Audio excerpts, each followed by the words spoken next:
সেদিন সকালে ঘুম থেকে উঠে অংশুমান প্রথমে বুঝতেই পারেনি তার জীবনে কী ঘটে গেছে। বিছানার পাশটা খালি, সাগরিকার ফোনটাও ঘরে নেই, আলমারির দরজা খোলা আর প্রিয় কয়েকটা শাড়িও নেই। কিন্তু সবচেয়ে ভয়ঙ্কর ব্যাপারটা ছিল সাগরিকা কোথাও নেই। না কোনো চিঠি, না কোনো খবর, না কোনো বিদায়। অংশুমান সারা বাড়ি খুঁজেও যখন তাকে পেল না, তখনও তার মনে হয়েছিল হয়তো রাগ করে কোথাও গেছে, একটু পরেই ফিরে আসবে। কিন্তু সেই একটু পর আর এলো না। একদিন গেল, দুদিন গেল, এক সপ্তাহ পেরিয়ে গেল, সাগরিকার কোনো খবর নেই। আর তখনই প্রথমবার অংশুমানের মনে হলো যে মানুষটাকে সে এতদিন নিজের পাশে পেয়েও তার শরীর নিয়ে লজ্জা পেয়েছিল, সেই মানুষটাই হয়তো আজ তার জীবন থেকে চিরদিনের জন্য হারিয়ে গেছে। কিন্তু সাগরিকা কেন চলে গিয়েছিল? কি এমন কথা সেদিন অংশুমান বলেছিল যার আঘাত একজন স্ত্রীকে নিজের ঘর ছেড়ে অজানার পথে চলে যেতে বাধ্য করেছিল? চলুন ফিরে যাই কয়েক বছর আগে, যখন সাগরিকা আর অংশুমানের বিয়ের পরে তাদের নতুন জীবন শুরু হয়। যদি গল্পটা আপনাকে শেষ পর্যন্ত নিয়ে যায়, তাহলে এমন আরও গল্পের জন্য গল্প সঙ্গে চায়ের আড্ডার সঙ্গে থাকবেন। অংশুমান বাথরুম থেকে স্নান করে ভেজা গায়ে একটা সাদা ট্রাউজার পরে বেরোলো। সাগরিকা ব্যালকনিতে কাপড় মেলছিল। অংশুমান ওর পিঠে ফু দিল। সাগরিকা পেছন ফিরতে ওর কোমর নিজের দুই বাহুতে আবদ্ধ করল। সাগরিকা বলে, আবার গা না মুছে বেরিয়েছ? তোমাকে সব কাজ করিয়ে দিতে হয়। অংশুমান মুখটা সাগরিকা মুখের ওপর রেখে বলল, হ্যাঁ, আমাকে তুমি সব করিয়ে দেবে। নিজের মুখটা আলতো করে ঘষল সাগরিকার মুখে। সাগরিকা সামনের তারে ঝোলানো তোয়ালটাকে পেরে ওকে দূরে ঠেলে বলল, আমাকে পুরো ভিজিয়ে দিলে। বলে শুকনো তোয়াল দিয়ে অংশুমানের ভেজা চুল মুছতে লাগলো। তুমি বাড়ি থাকলে আমার কাজের শেষ নেই, এত জ্বালাতন করো না। ভালো করে গা মাথা মুছতেও পারো না। কত কাজ পড়ে আছে বলো তো। আজ আবার মালতী মাসি আসেনি। সাগরিকা তোয়ালেটা আবার সুন্দর করে মেলে নিজের কাজের উদ্দেশ্যে যেতে অংশুমান ওর হাতটা টেনে ধরল। ছুটির দিনে বউ যদি কাজের বউ হয়, তবে সেই হাজব্যান্ডের দুর্দশার শেষ নেই। বসো না, একসঙ্গে বসে গল্প করি। সাগরিকা ওর নিটল হাত দুটো নিয়ে অংশুমানের গলা জড়িয়ে বলল, বসে বসে গল্প করলে যদি রান্না বাসন মাজা সব হয়ে যায়, তবে তাই করতাম গো। অংশুমান ওর মুখটা সাগরিকার মুখের কাছে এনে বলল, আমাকে একা ফেলে যাবার জরিমানা দাও। সাগরিকা হালকা ধাক্কা দিয়ে বলল, যাও তো, 3 বছর হয়ে গেছে বিয়ে হলো, আর তোমার প্রেমিক স্বভাব আর যায় না। ও চলে যেতে অংশুমান বলল, এমন প্রেমিক পতি অনেক ভাগ্য করে পেয়েছ। হাসল সাগরিকা। জানি আমি সৌভাগ্যবতী। রান্নাঘরের সিঙ্কে স্তূপাকার বাসন। আজ মালতী মাসি হঠাৎ ডুব দিয়েছে। এদিকে অংশুমান সারা সপ্তাহের বাজার করে এনেছে 1 সপ্তাহের মাছ আজকের জন্য। মাংস, ডিম, এতক্ষণ কাপড় কেচে শুকোতে দিয়ে এলো। এখনও অনেক কাজ বাকি। ঘর ঝাড় দিতে হবে, ঘর মুছতে হবে, তারপরে ঠাকুর ঘরে পুজো দেওয়া, এই সমস্ত করতে হবে। মালতী মাসির ওপর রাগে গজগজ করতে করতে সাগরিকা বাসন মাজতে লাগলো। বাসন ধুয়ে সিঙ্ক মেজে স্ল্যাব মুছে মাছ মাংস পরিষ্কার করে সেগুলোর টাপারওয়্যারে বক্সে ভরে ফ্রিজে গুছিয়ে রাখলো। অংশুমানকে রান্নাঘরে উঁকি মারতে দেখে সাগরিকা বুঝতে পারল যে মশাইয়ের খিদে পেয়ে গেছে। ও তাড়াহুড়ো করে পেঁয়াজ রসুন কেটে মিক্সিতে সেগুলো পিষে মাংস বসিয়ে দিল। গ্যাসের একটা ওভেনে মাংস, অন্যটায় চাপালো চাল কুমড়োর ঘন্টা। তাতে আবার চিংড়ি মাছ ভেজে মিশিয়ে দিল।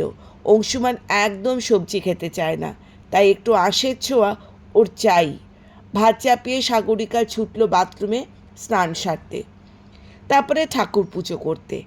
বেলা প্রায় 2টো। নমনম করে পুজো সেরে ঠাকুরের কাছে করজোরে ক্ষমা করো বলে প্রার্থনা করে খাবার পরিবেশন করলো। খাওয়া সেরে পুনরায় রান্নাঘর পরিষ্কার পরিচ্ছন্ন করে যখনও শোবার ঘরে ঢুকলো, তখন বাজে প্রায় 3:15। ক্লান্তিতে চোখ জুড়িয়ে আসছে, সারা শরীর ব্যথা। অংশুমান ওর কপালে চুমু খেয়ে বলল, এত কাজ করো কেন? বারে, কাজ না করলে চলবে? পরিষ্কার পরিচ্ছন্ন থাকতে হলে অনেক খাটতে হয়। কাল তুমি অফিসে চলে যাবে, তারপর ঘর ঝাড় দিয়ে পুরো একেবারে ঘরগুলোকে পরিষ্কার করব। কত জামা কাপড় জমে আছে সেগুলো মেশিনে দিতে হবে। অংশুমান ওর ঠোঁটে আঙুল রেখে বলল, পাকা গিন্নি হয়ে গেছে। কলেজে তন্নি সাগরিকা, এখন রীতিমতো গিন্নি। তখন তোমার কোমর এক হাতে ধরতে পারতাম, আর এখন দেখো কি অবস্থা। দুপুরে ঘুমিয়ে ঘুমিয়ে এত মোটা হয়ে গেছো। সাগরিকা ওকে চিমটি কাটল। মোটেই না, সকাল থেকে এত খাঁটি দেখছো। নেহার থাইরয়েডটা হলো তাই, নইলে আমি মোটামি হতাম না। সকালবেলায় অংশুমান অফিসে বেরিয়ে যেতে সাগরিকা ঝাঁটা হাতে ঝুল ঝাড়তে লাগলো। সোফা, বিছানা, শোকেস, চাদর দিয়ে মুড়ে ধুলো ঝুল পরিষ্কারের অভিযান শুরু করলো। ঝাড়ুর আক্রমণে চারিপাশ থেকে মাকড়সা আরশোলা ছোটাছুটি করছে। তাদের বাসস্থানে হানা দিয়েছে সাগরিকার ঝাঁটা। দুদিন আগেই ও ঘর ছেড়েছে, তাও এত ধুলোবালি কোথা থেকে যে আসে কে জানে। এমন সময় ফোন করলো অংশুমান, আজ রাতে পার্টি আছে, রেডি থেকো। শুনে বেশ আনন্দ হলো সাগরিকার। সংসারের কাজে সাগরিকার, অফিসের কাজে অংশুমান পুরো চাপা পড়ে যায়। এই পার্টির সুযোগে দুজনে একসঙ্গে বেরোতে পারে। ভালোভাবে সেজে গুজে পার্টিতে আসে দুজনে। সাগরিকা গাঢ় মেরুন রঙের একটা শাড়ি পরেছে, চুলটাকে ক্লিপ দিয়ে ঢেকেছে, আর ইদানিং ওর একটু স্থূলত্ব বাড়ায়, ও সালোয়ার পরে না। পার্টিতে অংশুমান কলিগের ওয়াইফ সহ কর্মীরা সবাই ছিল অংশুমানকে ঘিরে। সাগরিকা দেখল অংশুমানকে ওদের অফিসের কায়ার সঙ্গে খুব হাসি মজা করতে।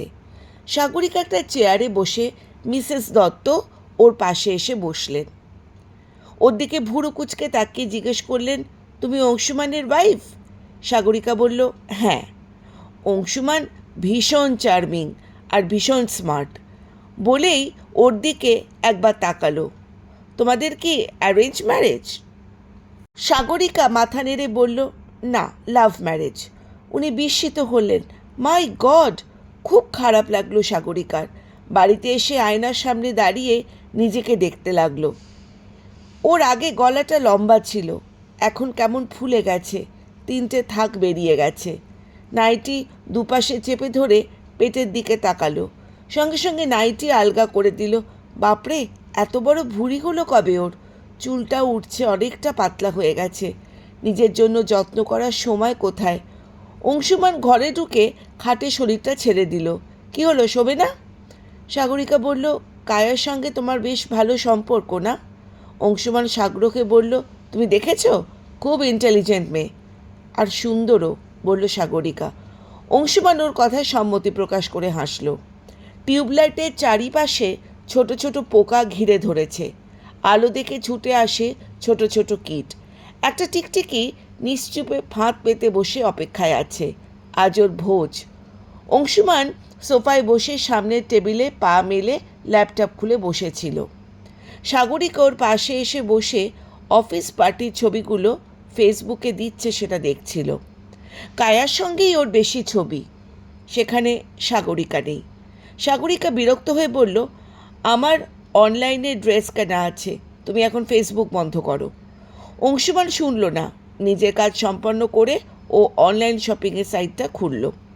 সাগরিকা সুন্দর সুন্দর গাউন দেখতে লাগলো। অংশুমান বলল, তুমি গাউন পরবে নাকি? হ্যাঁ, পরবো। প্লিজ আগে ওজন কমাও, চেহারার দিকে একবার তাকাও, এখন গাউনের ওপর দয়া করো। গাউন পরবে মুটকি? ওর ব্যঙ্গতে খুব রাগ হলো সাগরিকার। একসময় ওর রূপের পিছনে পাগল হয়ে ঘুরত অংশুমান। এখন ওর শরীরের স্থূলত্ব ওকে ওর প্রতি আকৃষ্ট করতে ব্যর্থ করে। আজকাল নানা বিষয়ে অংশুমান সাগরিকার সঙ্গে মতবিরোধ হয়। অংশুমান চাকরিতে অনেক উন্নতি করেছে, এখন মাঝে মধ্যে ওকে পার্টিতে যেতে হয়, নানা মহলে মিশতে হয়। সেখানে নিজেকে মানিয়ে নিতে পারে না সাগরিকা। ওর ইচ্ছে থাকলেও কোথায় যেন একটা বাধো বাধো লাগে। অংশুমানও যেন সকলের সঙ্গে ওর পরিচয় করাতে অস্বস্তি বোধ করে। রবিবার অফিসে পার্টি আছে বড় 5 তারা হোটেলে। সকলে উপস্থিত, অনেক জমকালো আয়োজন। পশ্চিমী পোশাকে সজ্জিত নরনারী। অংশুমান আর সাগরিকা ঢুকতেই কায়া এগিয়ে এলো। অংশুমান বেশ উৎফুল্ল হয়ে ওর সঙ্গে চলে গেল। কিছুক্ষণ পর অংশুমান এসে বলল, মিস্টার সিং তোমাকে দেখতে চাইছেন। বলে ওর দিকে তাকালো। ওকে দেখে যেন মেজাজ হারালো।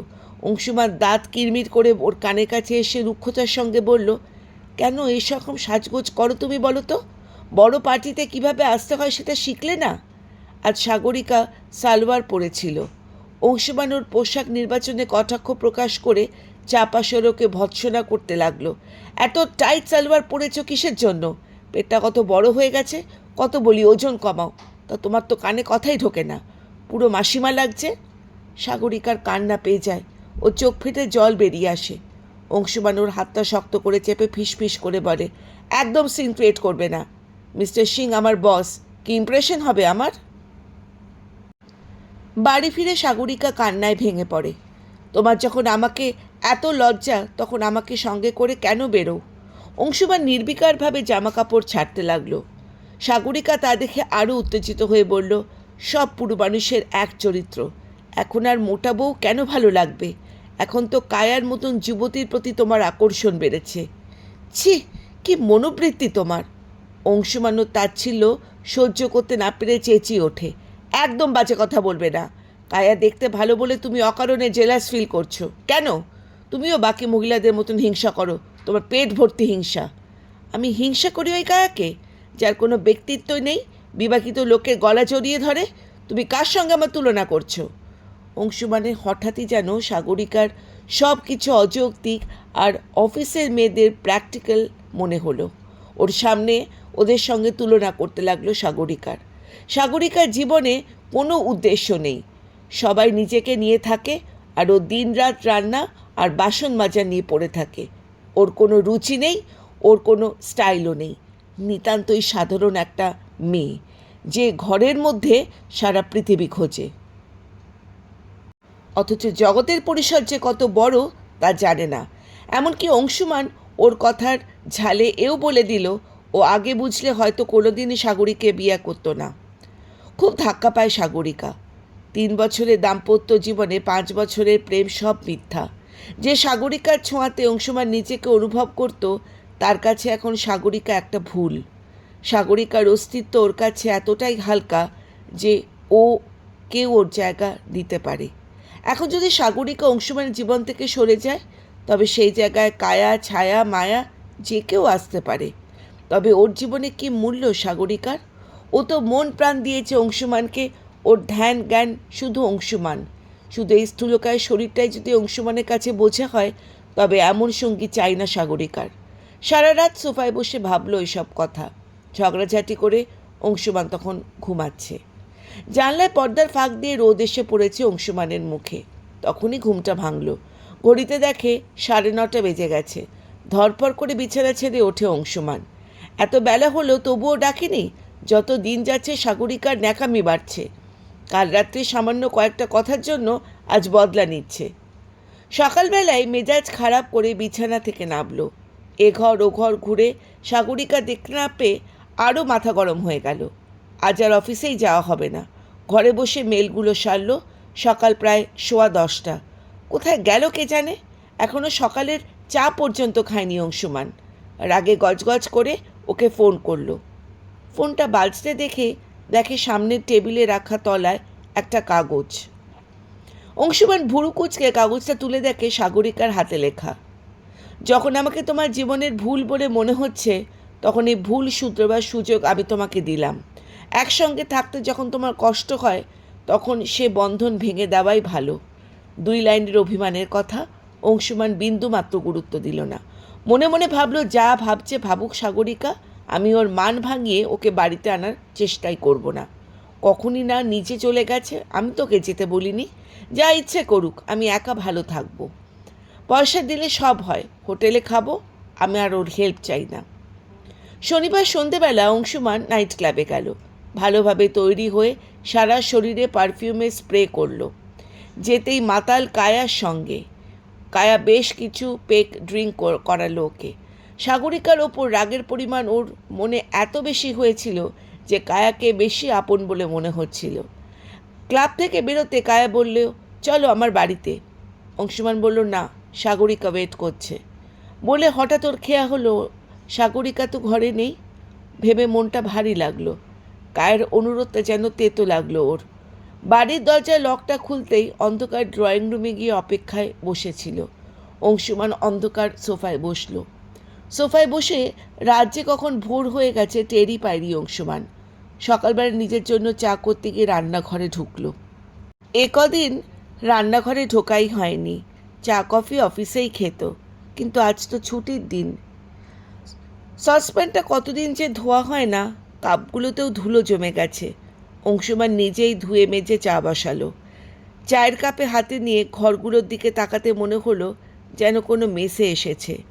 জামা কাপড় স্তরে স্তরে খাটের ওপর পড়ে আছে, ফার্নিচারগুলোতে ধুলোর মোটা স্তর। জানলার পাশের টবের গাছগুলো শুকিয়ে গেছে, তুলসী গাছটা কাঠ হয়ে গেছে। বিছানায় শুয়ে বালিশে মুখে গুজে রইল অংশুমান।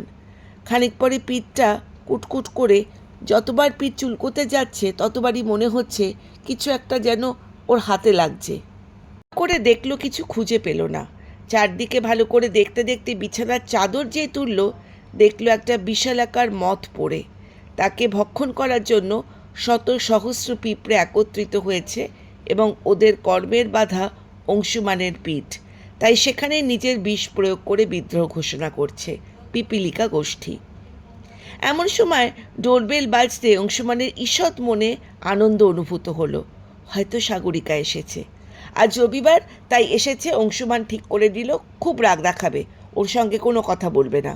ও তাড়াতাড়ি দরজা খুলল, কিন্তু ওর সব আনন্দ উত্তেজনা নিমেষে উধাও হয়ে গেল। দরজার সামনে দাঁড়িয়ে মালতী মাসি। চান সেরে ভেজা গায়ে ব্যালকনিতে দাঁড়িয়ে মনে পড়ল সাগরিকার কথা।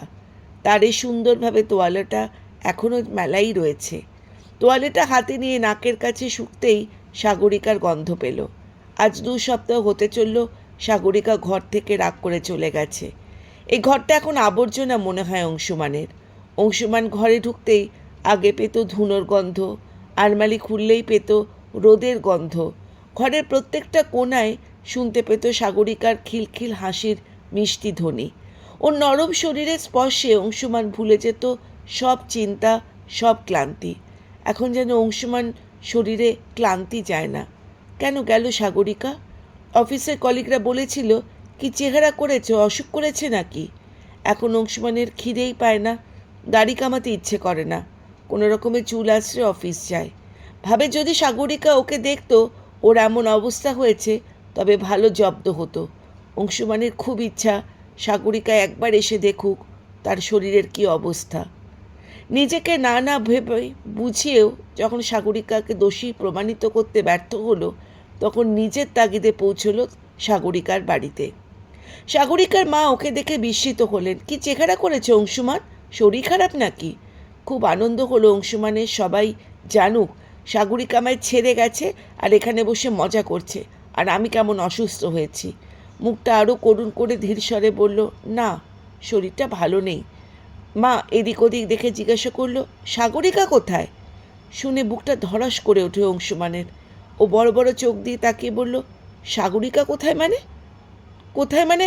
তোমার সঙ্গে সাগরিকা আসেনি? মাথাটা ঘুরে গেল। চারিদিকে যেন অন্ধকার ও হতভম্ব হয়ে বলল, ও তো এখানেই আছে। মা ভুরু কুচকে বলল, কি বলছো?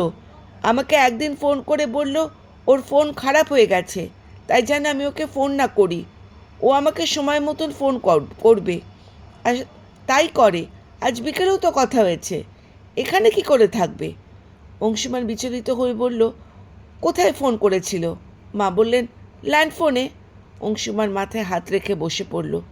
বাড়ির সকলে ব্যস্ত হয়ে পড়ল। কি হয়েছে তোমাদের মাঝে? সব কিছু ঠিক তো? অংশুমান মৃদু স্বরে বলল, সাগরিকা আমাকে ছেড়ে গেছে।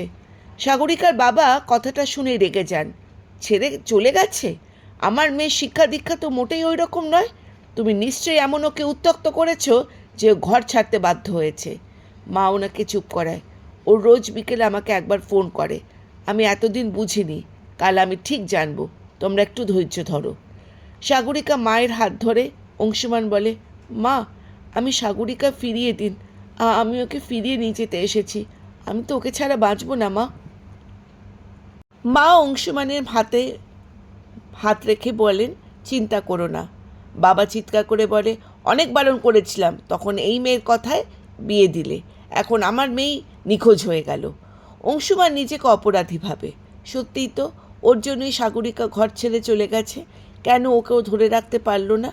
সাগরিকা চলে গেল ওকে ছেড়ে। মা বলল, তুমি এখানেই কাল থাকো, কাল বিকেলেও ফোন করলে আমি তোমাকে জানাবো। বিকেল 4টে, সকলে ঘড়ির দিকে তাকিয়ে, সবাই চুপচাপ, শুধু দেয়াল ঘড়ির দিকে টিকটিক শব্দ আর সিলিং ফ্যানের ব্লেডে ঘূর্ণির মতন শব্দ ছাড়া কোনো শব্দের আজ স্থান নেই। সবাই অপেক্ষায় বসে আছে টেলিফোন রিংয়ের জন্য।